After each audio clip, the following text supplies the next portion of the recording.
मिश्राज IAS academy में आप सभी का स्वागत है और एंशिएंट हिस्ट्री के 3 ऑब्जेक्टिव प्रश्नों पर आज हम लोग विस्तृत चर्चा करेंगे। इन प्रश्नों का हमारा उद्देश्य ये है कि यूपीएससी और एमपीपीएससी या बिहार पीएससी जैसी परीक्षाओं में जो थोड़े मुश्किल प्रश्न होते हैं उसे हल करने में आपको मदद मिलेगी। तो इन प्रश्नों को भी देखेंगे और साथ में हम एक्सप्लेनेशंस भी आपको बताएंगे, तो उससे आपको इन प्रश्नों को हल करने में मदद मिलेगी। पहला क्वेश्चन देखते हैं, कौन सा या कौन से कथन सही हैं। तो हम ऑप्शन पढ़ेंगे और ऑप्शन के बाद हम एक्सप्लेनेशन देंगे, तो आपको पता चल जाएगा कि इसमें इसका आंसर क्या होगा और उससे काफी सारी जानकारी भी मिलेगी। तो कौन सा या कौन से कथन सही हैं, इसमें पहला कूट है, मुंडकोपनिषद में यज्ञों को टूटी नौकाओं के समान तथा कर्म कांडों को अल्प फल वाला कहा गया है। ये इसका पहला और कूट है। कूट के बाद आपको ऑप्शन मिलेंगे, तो पहला कूट हो गया यहां पर मुंडकोपनिषद से संबंधित। दूसरा कूट है, यजुर्वेद में ऋषभ व अरष्टिनेमि नामक 2 तीर्थंकरों की चर्चा हुई है और इनका प्रतीक चिन्ह सांड और हाथी है। तीसरा कूट है, महावीर ने अपना प्रथम उपदेश ऋजुपालिका नदी के किनारे जंबिका ग्राम के समीप एक साल वृक्ष के नीचे दिया। और चौथा जो कूट है वो है, जैन धर्म में अनंत चतुष्टय का सिद्धांत मूल रूप से ज्ञान की सापेक्षता का सिद्धांत है। और पांचवा कूट है, 512 ईस्वी में द्वितीय जैन संगीति का आयोजन बल्लभी में हुआ। अब इन कूट के आधार पर हमारे पास कुछ ऑप्शंस हैं और उन ऑप्शंस में से हमें यह पता लगाना है कि इन पांचों कूट में कौन सा या कौन से कथन सही हैं। इन कूटों के आधार पर हमें इन ऑप्शंस में से किसी एक ऑप्शन का चुनाव हमें करना होगा। तो देखिए, इसमें जैसे पहला कूट है तो उसमें क्या क्या जानकारी हमारे पास होनी चाहिए जिससे कि हम इसको पता लगा सकेंगे कि ये कूट सही है या नहीं है। तो मैं आपको कुछ जानकारी देता हूं। देखिए, अगर हमें मुंडकोपनिषद में यज्ञों को टूटी नौकाओं के समान तथा कर्म कांडों को अल्पफल वाला कहा गया है, तो पहली चीज तो यह है कि उपनिषद क्या है, यह हमें पता होना चाहिए। तो देखिए, उपनिषद का सामान्य अर्थ होता है समीप बैठना। किसके समीप बैठना? तो गुरु के समीप बैठना। और उपनिषद का मतलब ही यही होता है कि आत्मज्ञान की प्राप्ति करना या ब्रह्म ज्ञान की प्राप्ति करना। और वेदों में, जो वेदों के चूंकि सबसे अंतिम भाग में इसे लिखा गया था, तो इसीलिए इसे वेदांत भी कहते हैं। तो ये जानकारी आपके पास आ गई। अब देखिए क्या है कि उपनिषद जो है उनकी संख्या 108 है, लेकिन प्रामाणिक रूप से जो है 13 उपनिषद ही प्राप्त होते हैं। कौन कौन से उपनिषद प्राप्त होते हैं, तो कुछ उदाहरण के लिए बता देते हैं। जैसे ईश है, केन है, कठ है, मांडुक्य है, मुंडक है, तैतरीय है, ऐतरेय है, छांदोग्य है और बृहदारण्यक है। ठीक है, तो ये उपनिषद हैं। ऐसे बहुत सारे उपनिषद हैं, 108 उपनिषद हैं, जिसमें से 13 उपनिषद जो है प्रामाणिक हैं।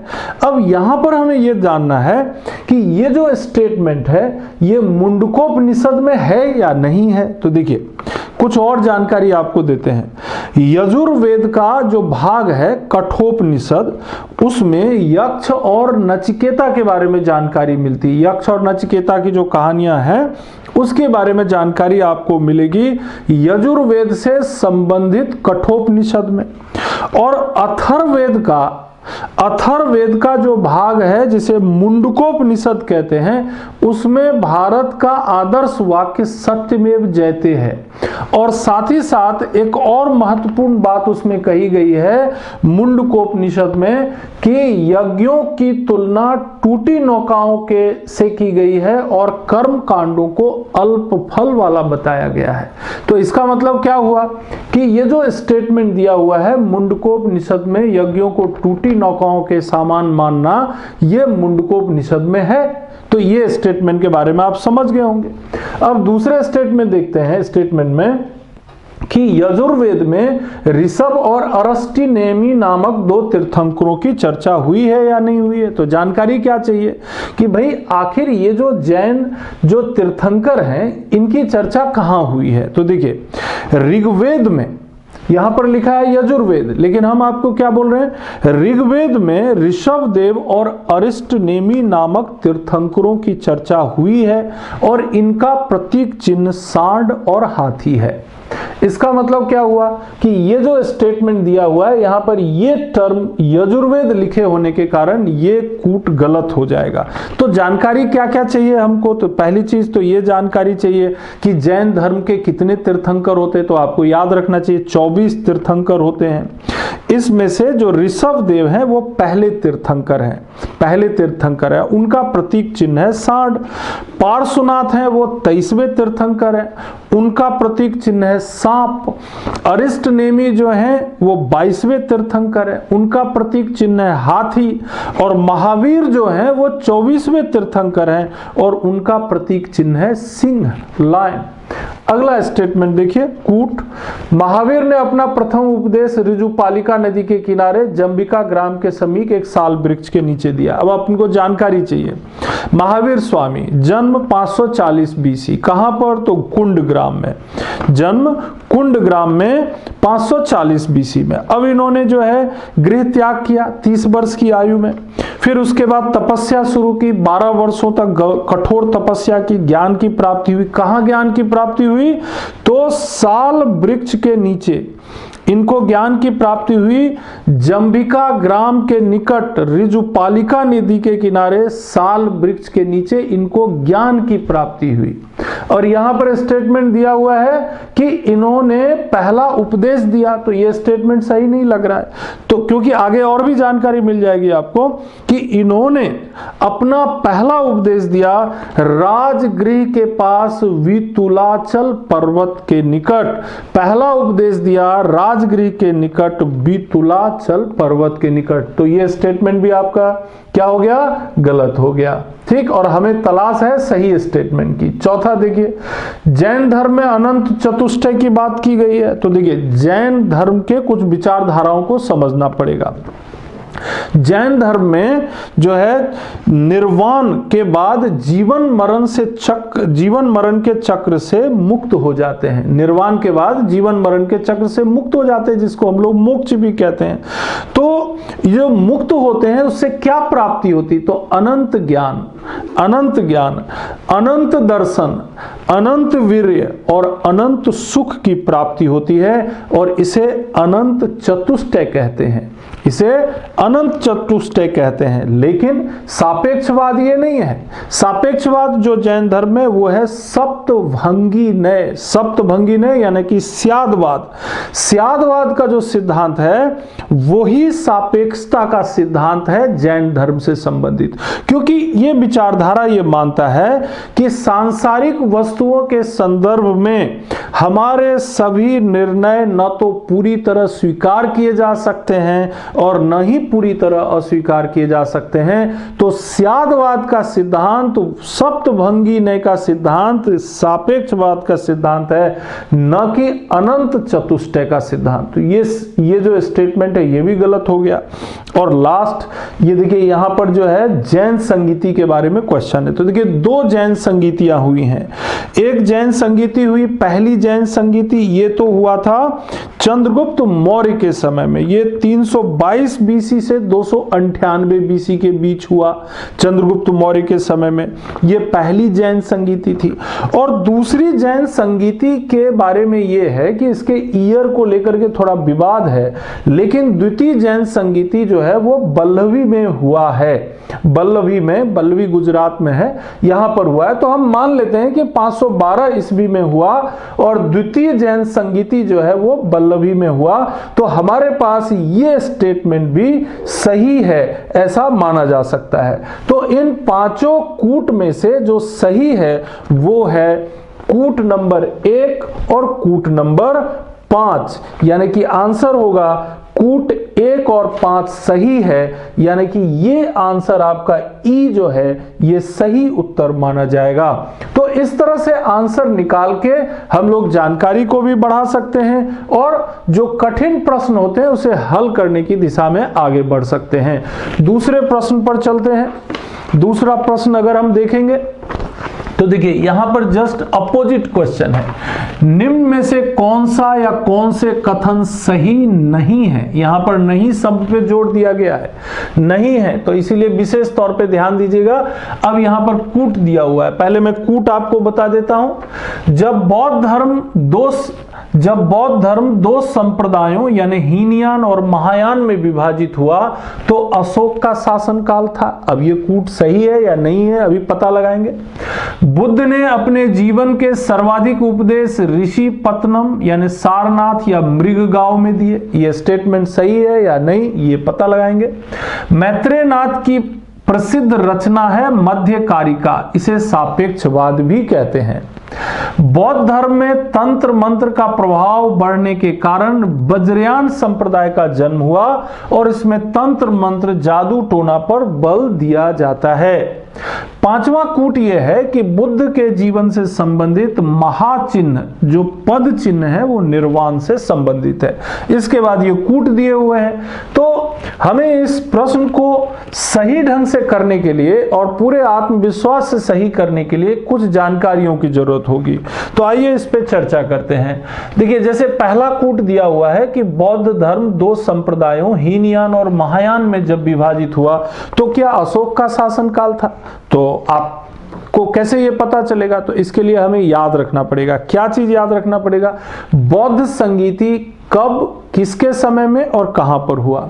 मैं आपको रिकॉल करा देता हूं। पहली बौद्ध संगीति 483 बीसी 483 बीसी, कहां पर, राजगृह और शासक कौन थे, अजातशत्रु। इस समय बौद्ध धर्म से संबंधित दो पिटक कौन कौन से, सुत्त पिटक और विनय पिटक की रचना हुई। द्वितीय बौद्ध संगीति 383 बीसी, कहां पर, वैशाली। शासक कौन थे, कालाशोक। और बौद्ध धर्म दो भागों में विभाजित हुआ, स्थाविर और महासंघिक। तीसरी बौद्ध संगीति 251 बीसी, कहां पर, पाटलिपुत्र। शासक कौन थे, अशोक। मोगली पुत्र तिस्स जो थे इस समय अध्यक्षता कर रहे थे। और हुआ क्या, अभिधम्म पिटक की यहां पर रचना की गई।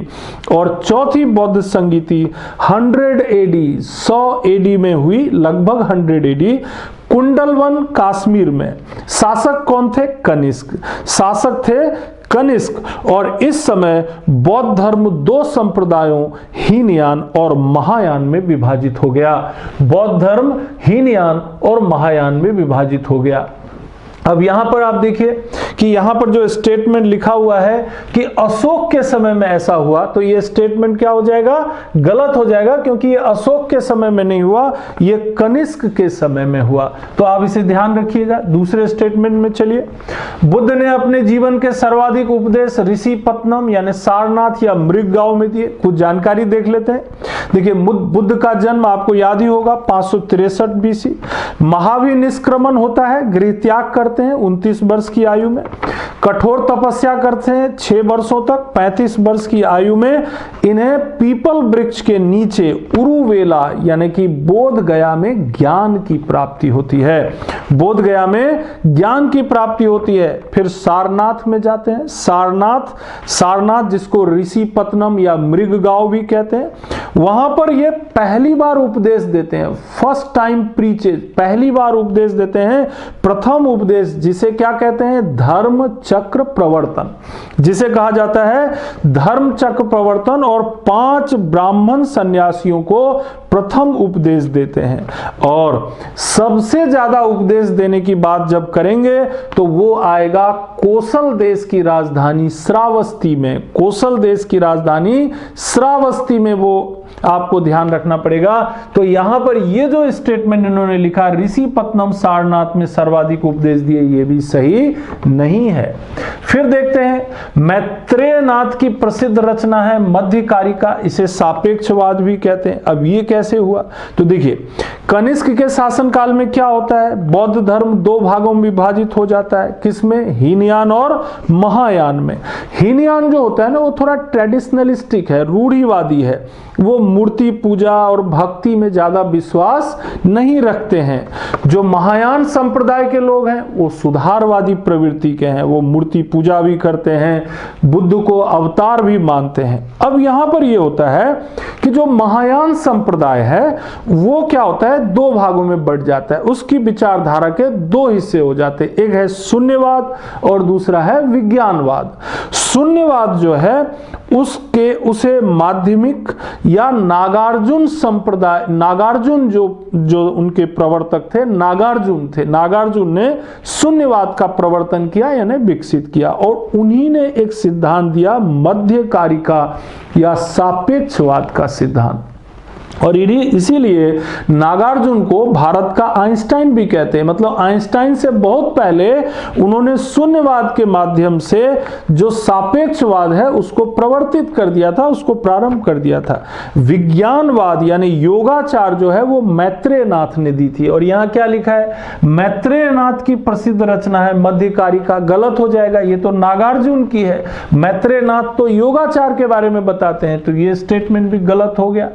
चौथा आप देखिए यहां पर बौद्ध धर्म में तंत्र मंत्र के प्रभाव बढ़ने के कारण वज्रयान संप्रदाय का जन्म हुआ। तो वज्रयान संप्रदाय क्या है, 7वीं शताब्दी तक जाते जाते क्या होता है कि बौद्ध धर्म में तंत्र मंत्र, जादू टोना है ना, ये सब का प्रभाव बढ़ने लगता। पंच मौकार यानी कि मध्य, मांस, मैथुन, मत्स्य और मुद्रा का प्रभाव बढ़ने लगता है। इसकी जानकारी एक बौद्ध धर्म की रचना है, बौद्ध धर्म का ग्रंथ है मंजूश्री मूलकल्प में मिलता है। और यहां से बौद्ध धर्म के पतन के बारे में भी बताते हैं कि यहां से थोड़ा बौद्ध धर्म का डिग्रेडेशन होने लगा, थोड़ा पतन होने लगा। तो वज्रयान के बारे में अगर हम तंत्र मंत्र जादू टोना की बात करेंगे तो ये सही बात है, ये तो वज्रयान में है, वज्रयान जो संप्रदाय है उसमें ये बात है, तो ये स्टेटमेंट तो सही हो जाएगा। और हमें ढूंढना क्या है, सही नहीं है, और ये स्टेटमेंट सही है। अब पांचवा देख लीजिए, बुद्ध के जीवन से संबंधित महाचिन्ह पद चिन्ह जो है निर्वाण से संबंधित है। तो आपको कुछ चीज रिकॉल करना पड़ेगा। बुद्ध के जन्म से संबंधित है कमल, यौवन से संबंधित, उनके यंग होने से संबंधित है सांड, गृह त्याग जब वो घर से बाहर जाते हैं उसका संबंध है उनका घोड़ा हॉर्स, ज्ञान का संबंध पीपल से है, पीपल वृक्ष से, निर्वाण यानी मोक्ष का संबंध पद चिन्ह से है। तो देखिए ये स्टेटमेंट सही है, यानी कि निर्वाण का संबंध पद चिन्ह से है। पहला उपदेश जब देते हैं उसको चक्र से प्रदर्शित करते हैं, और महापरिनिर्वाण यानी मृत्यु का संबंध स्तूप से है। तो इसका मतलब हुआ कि ये चौथा और पांचवा जो कूट है ये सही है। तो आपके प्रश्न के मुताबिक आपका उत्तर होना चाहिए 1, 2, 3 सही नहीं है, और ये जो ऑप्शन है ये सी पर आपको मिलेगा। इसीलिए सी ऑप्शन इस प्रश्न के अकॉर्डिंग सही उत्तर माना जाएगा। ठीक, ये भी क्लियर हो गया। अब चलते हम लोग तीसरे क्वेश्चन में। तीसरा क्वेश्चन देखते हैं। यहां पर फिर एक सीधा प्रश्न है, निम्न में से कौन सा या से सही है। मतलब कौन सा और से मतलब ये होता है कि एक भी सही हो सकता है और एक से ज्यादा भी सही हो सकते हैं। तो इसमें देखिए पहला कूट है, भागवत धर्म के प्रारंभिक सिद्धांत गीता में मिलते हैं। दूसरा कूट है, मत्स्य पुराण में विष्णु के 24 अवतारों का उल्लेख है। तीसरा ऑप्शन है या तीसरा कूट है, देवघर झांसी स्थित पंचायतन श्रेणी का दशावतार मंदिर ब्राह्मण धर्म से संबंधित है। चौथा कूट है, अथर्ववेद में शिव को पशुपति कहा गया है। और पांचवा कूट है, नाथ संप्रदाय की स्थापना बाबा गोरखनाथ ने की। आइए देखते हैं कि इन प्रश्नों को समझने के लिए, इन कूटों को समझने के लिए क्या जानकारी चाहिए। पहली चीज, भागवत धर्म के प्रारंभिक सिद्धांत गीता में मिलते हैं। अब थोड़ी जानकारी पे देखते हैं, ध्यान देते हैं। भागवत धर्म का जो प्रारंभ है ये महाभारत के नारायण उपाख्यान प्रसंग में मिलता है। महाभारत के नारायण उपाख्यान प्रसंग में मिलता है, और इसके प्रारंभिक सिद्धांत गीता में मिलते हैं। भागवत धर्म का जो प्रारंभिक सिद्धांत है वो गीता में मिलता है। ठीक है, इसमें विष्णु को वासुदेव कहा गया है, विष्णु को वासुदेव कहा गया है। ठीक, इसके अलावा विष्णु के तीन अवतार कौन कौन से, पुरुषावतार, गुणावतार और लीलावतार का भी उल्लेख मिलता है। ठीक, इसके अलावा देखिए भागवत धर्म जो है ना, भागवत धर्म, इसके बारे में मध्य प्रदेश में विदिशा के पास एक गरुड़ स्तंभ में मिलता है और इससे यह पता चलता है कि एक यूनानी राजदूत है हेलियोडोरस, वो भागवत धर्म ग्रहण करता है। लेकिन हमें तो उत्तर मिल गया, भागवत धर्म का प्रारंभिक सिद्धांत गीता में है, यानी कि ये स्टेटमेंट जो है क्या हो जाता है, सही है। अब दूसरे कूट पर देखिए आप, मत्स्य पुराण में विष्णु के 24 अवतारों का उल्लेख है कि नहीं है? भाई देखिए, विष्णु के 24 अवतारों का वर्णन जरूर है, यानी कि मैक्सिमम जब अवतारों की बात करेंगे तो विष्णु के कुल 24 अवतार हैं, ये बात सही है। लेकिन मत्स्य पुराण में तो विष्णु के 10 अवतारों का उल्लेख मिलता है, तो यहां पर यह स्टेटमेंट गलत हो गया, क्योंकि मत्स्य पुराण में विष्णु के 24 अवतारों का नहीं बल्कि 10 अवतारों का उल्लेख मिलता है। तो दोनों बात ध्यान रखिएगा कि विष्णु के अधिकतम अवतारों की संख्या 24 और मत्स्य पुराण में जो उल्लेख किया गया है वो 10 अवतार हैं। जैसे मैं कुछ नाम बताता हूं, मत्स्य, कूर्म, बाराह, नृसिंह, वामन, परशुराम, राम, बलराम, बुद्ध, कल्कि, ये सब अवतार हैं। ठीक है, किनके? विष्णु के। और इनमें से जानते हैं सबसे ज्यादा जो लोकप्रिय अवतार माना गया है वो वराह अवतार को माना गया है और इसका उल्लेख ऋग्वेद में भी मिलता है। बड़ा अवतार को माना गया है और ऋग्वेद में भी इसकी जानकारी मिलती है। तो आपको यहां पर भी इस कूट के बारे में समझ में आ गया। तीसरा देखते हैं, देवघर झांसी स्थित पंचायतन श्रेणी का दशावतार मंदिर ब्राह्मण धर्म से संबंधित है या नहीं है? तो भाई अवतारवाद का सिद्धांत जो है वो वैष्णव धर्म से संबंधित है। अवतारवाद जो है वो वैष्णव धर्म से संबंधित है और अवतारवाद का सर्वप्रथम स्पष्ट उल्लेख भगवत गीता में मिलता है, भगवत गीता में मिलता है। और गुप्त काल में वैष्णव धर्म अपने चरमोत्कर्ष पर था, बहुत से मंदिरों का भी निर्माण हुआ गुप्त काल में। देवघर झांसी में जो स्थित है पंचायतन श्रेणी का दशावतार मंदिर, वो वैष्णव धर्म से संबंधित है। तो देवघर झांसी में स्थित पंचायतन श्रेणी का मंदिर जो है दशावतार मंदिर, वो ब्राह्मण धर्म से संबंधित नहीं है, वो वैष्णव धर्म से संबंधित है। तो यहां आप समझ गए ये स्टेटमेंट गलत होने वाला है, ये कूट जो है गलत होने वाला है। फिर चलते हैं आगे। अथर्ववेद में शिव को पशुपति कहा गया है या नहीं कहा गया, कैसे पता चलेगा? तो आइए देखते हैं। सिंधु घाटी सभ्यता जो है ना, जो पढ़ते हैं आप लोग, तो उसमें देखिए जो है शिव की पूजा का उल्लेख कुछ जगहों पर मिलता है ना। शिव की पूजा अलग अलग रूपों में, जरूरी नहीं कि शिव वर्तमान जो शिव है उसी रूप में, अलग तरीकों से उनका जो है जिक्र मिलता है। ऋग्वेद में शिव के लिए रुद्र नामक देवता का उल्लेख मिलता है। अब अथर्ववेद में जब आप जाएंगे तो शिव को पशुपति या भूपति कहा गया है। अथर्ववेद में शिव को पशुपति या भूपति कहा गया। आपके प्रश्न का जवाब मिल गया, अथर्ववेद में शिव को पशुपति कहा गया है, ये स्टेटमेंट सही हो रहा है यहां पर। लेकिन कुछ और जानकारी देखिए, लिंग पूजा, जैसे वर्तमान में भी शिव को लिंग पूजा के रूप में देखते हैं, तो मत्स्य पुराण में इसका उल्लेख मिलता है। शिव का लिंग पूजा के रूप में उल्लेख मत्स्य पुराण में मिलता है। और हरिहर, यानी कि हरि मतलब विष्णु और हर मतलब शिव, हरिहर के रूप में जो मूर्तियां हैं वो गुप्त काल में मिलती हैं। और अर्धनारीश्वर के रूप में भी जो शिव की मूर्तियां हैं, अर्धनारीश्वर यानी कि पार्वती और शिव दोनों का एक ही जो है रहेगी मूर्ति, और वो अर्धनारीश्वर कहलाते हैं, तो वो भी गुप्त काल में मिलती है। लेकिन आपके प्रश्न का जवाब मिल चुका है, अथर्ववेद में शिव को पशुपति कहा गया है। देखिए नाथ संप्रदाय जो है ना, ये भी शैव संप्रदाय का ही एक हिस्सा है। मतलब शैव संप्रदाय कई भागों में बटा, उनमें से एक संप्रदाय था नाथ संप्रदाय। अब नाथ संप्रदाय की स्थापना गोरखनाथ ने नहीं की थी, नाथ संप्रदाय की स्थापना की थी मत्स्येंद्र नाथ ने, बाबा मत्स्येंद्र नाथ ने। और यहां लिखा है गोरखनाथ, तो ये स्टेटमेंट गलत होने वाला है, क्योंकि गोरखनाथ ने नाथ संप्रदाय का प्रचार प्रसार बहुत अच्छे से किया, बहुत अच्छे से फैलाया उसको, लेकिन स्थापना तो मत्स्येंद्र नाथ ने की, तो ये स्टेटमेंट गलत हो गया। तो यहां पर आपको सही स्टेटमेंट निकालना था, तो आपके पास दो ही सही स्टेटमेंट होंगे। पहला स्टेटमेंट भागवत धर्म का प्रारंभिक सिद्धांत गीता में मिलता है, ये सही है। और चौथा स्टेटमेंट अथर्ववेद में शिव को पशुपति कहा गया है, ये सही है।